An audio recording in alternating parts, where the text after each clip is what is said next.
Hello fellow preppers, 'tis I, the Rumpled One. Why we prepare.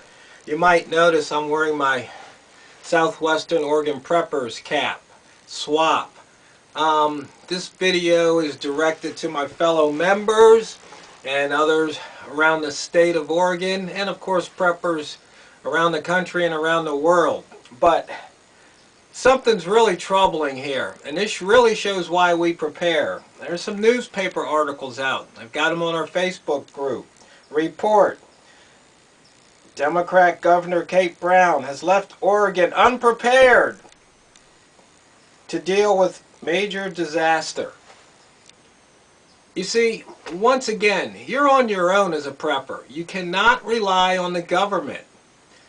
And this report is just a reminder. I've been, telling my group this for over 5 years, going on 6. You cannot rely on the government. It's not their job to protect you. But this is just ridiculous.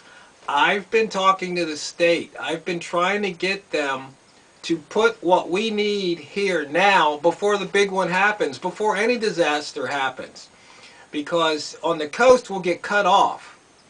Now, of course, they say, well, there's no money. Well, we've been running our group for almost 6 years with no money. No money is not the problem. No, the problem is that they're too busy playing politics and worrying about social justice and all that other nonsense, as opposed to protecting the taxpayers and citizens of the state of Oregon. And makes me a little hot under the collar sometimes, because it's stuff that it's really simple.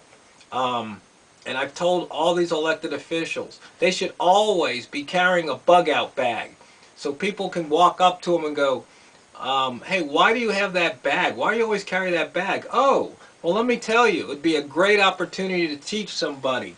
And you walk the talk. I mean, it's real simple. If you don't have it with you, you don't have it.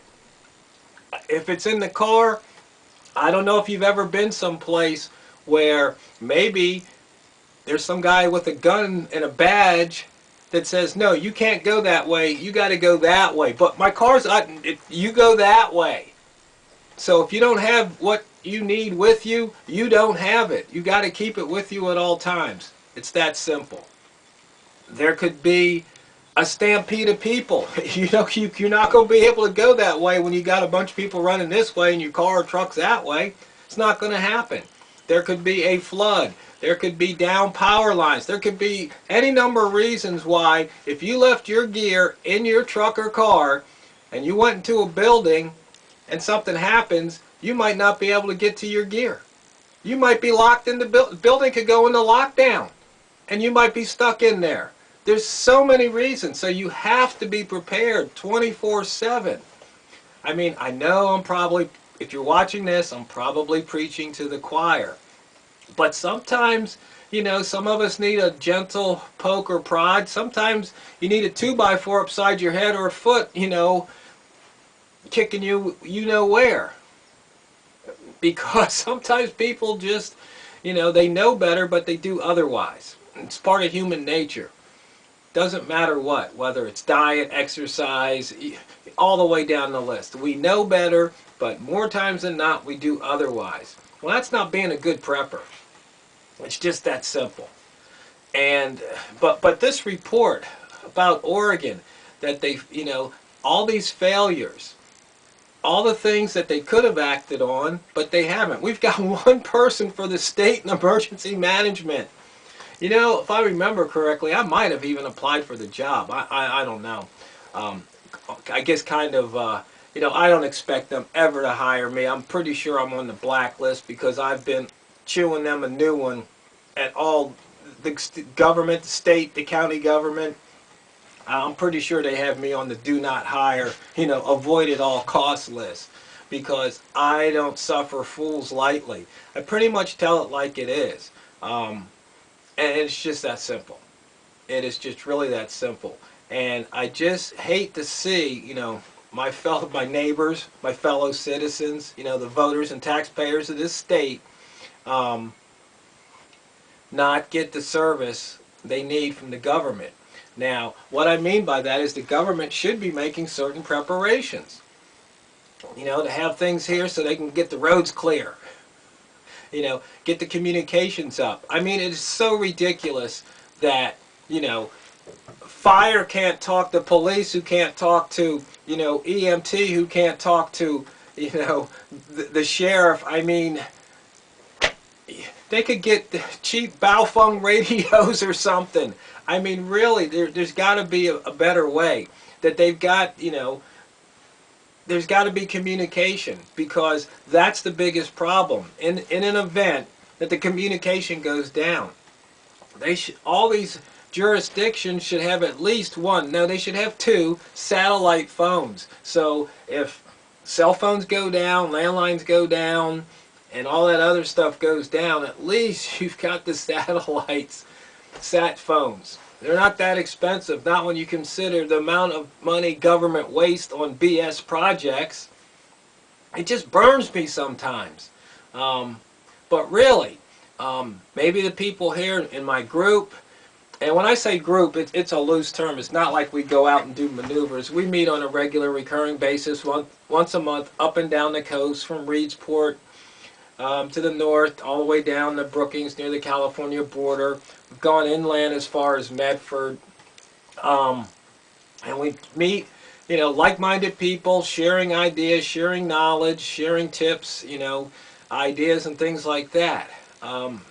It's just real simple. I pick a place, a date, and a time, and people who want to show up, show up. It's open to the public.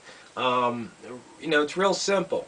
And it's like, if I can do that, if I can have a group that does this, for 5 years, and I've got no budget, I don't even get donations or anything. It's like, no, I just do it, then I think the government could do it too. But they don't.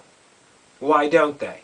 Well, I'm not much of a conspiracy theory person, but I was speaking with one member, and he says, Agenda 21, it's a perfect way to depopulate the people. You don't save them. You don't prepare. You do nothing to prepare for them. So if something happens, they'll just die from attrition. And I laugh, because it's like, I don't know if I really buy into the Agenda 21, but when you start connecting the dots, you just have to wonder. Our group, we're not the doomsday preppers, I wear the camo jacket, only to make these videos, because that's what people expect, when they see a prepper. They expect to see, camo. And I wear it sometimes because it's warm, around the ranch. It's heavy duty. But the thing is that our government isn't going to be there to help. They're just not. Not only that, but when something happens, you're going to have the feds, you're going to have the state, you might have some county, you have some locals. They're all going to be beating their chests saying, this is my jurisdiction, blah, blah, blah. It's just ridiculous. So, best advice, really, if something goes down, you want to avoid government officials, because they'll try and herd you on a bus or in a camp. They'll take away your weapon, and they'll put you behind a gate or a fence or in a building, and you've got to stay in there until they let you go. No, thank you. So really, you've got to make your own preparations, and you got to have them with you at all times.